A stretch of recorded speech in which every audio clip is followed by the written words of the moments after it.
How about a big welcome for Marianne Sheridan? Hey kids, welcome to another episode of Write a Lesbian with me, Marianne Sheridan, your token lesbian. You might have noticed already, I am on the road for On Location Thursdays. I'm attempting to get you some footage, a little scenery on the way over to visit my dear old mom. And so, of course, the lighting is going to be in and out here and sporadic and all over the place. And the camera most likely will be jumping around like the last time in the car. But I will try to hold on to the tripod so that you don't see me all over the place, bouncing all over the place. I will try to do that. And that's what's going to happen today. So, these particular laws that I'm going to tell you about today were laws that are on the books, and they were on the books and enforceable at one point in time, but are no longer enforceable. However, I can only imagine at the times they were enforceable. Okay, if you happen to be in Alaska, you just can't wake up a sleeping bear to take his photograph. I mean, why would anybody think otherwise? Anyway, that's the deal. Just don't wake up old Smokey. Leave him alone. Snap the picture while he's sleeping. In Delaware, absolutely everyone and anyone were not allowed to change their clothes in a vehicle. Evidently, you could run around outside and strip down to your birthday suit, but you just couldn't do it in a vehicle. Hold on, kids. We're going to make a turn right now. Through a red arrow. Okay. You didn't hear that. It was actually yellow and turned red in the middle of that. So, excuse me, pardon me. Okay. So now we know that you just shouldn't, not a good idea to wake up a sleeping bear to have that Kodak moment. And don't strip your clothes off in your vehicle while in Delaware. Please, by all means, jump the hell out of the car and strip down accordingly. Okay, in Florida, it was once on the books that women were prohibited from falling asleep under a hairdryer. Okay? This explains the term burnout. Yeah? Okay. So, moving right along. Let's see. I think I got one more for you. And this was on the books in Alabama. You just don't want to put salt on a railroad track. No matter how tempting it is, you do this, and at one time it was punishable by death. You think it was the headlight from that locomotive steaming towards you at lightning speed? Alrighty, so that's that. Now, my topic for today being, I'm on the road again, I thought I would discuss driving. How about that? I wouldn't suggest anybody put a camcorder in their car, as I'm doing, but then, you know, there's no hope for me. That's another ballgame. But I wouldn't suggest it. Not a safe practice. But in order to bring you a little variety each week, I like to try and change it up and see what I can do. So there you go. So, I have no idea where I'm going to. I was going to head to the beach, but I think I'm going to scratch that for today because I got another brainstorm. So, we'll see where I end up. Okay. So, driving.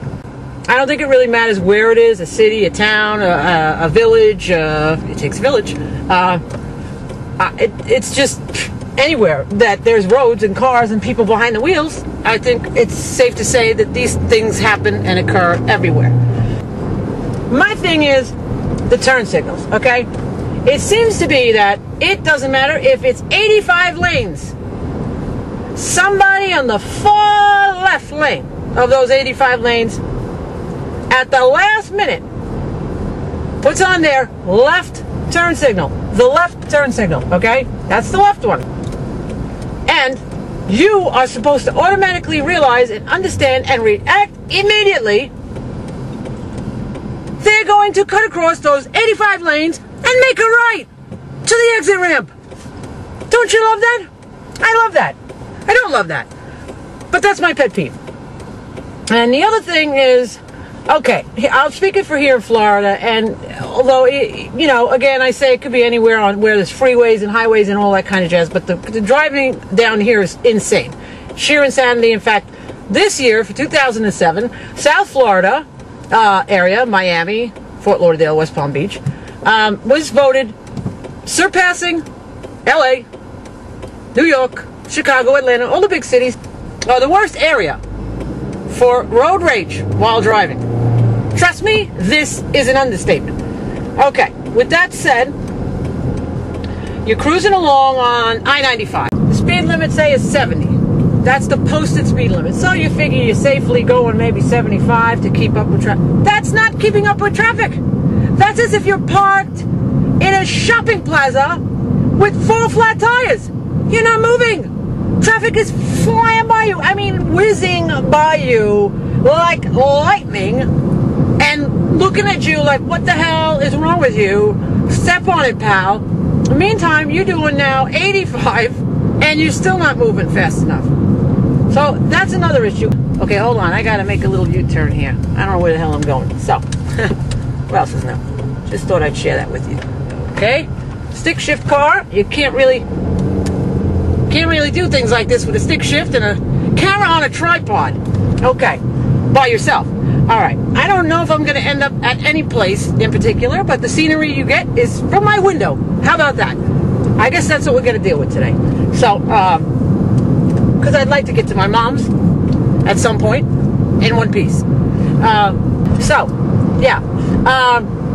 They're passing a law here in Florida.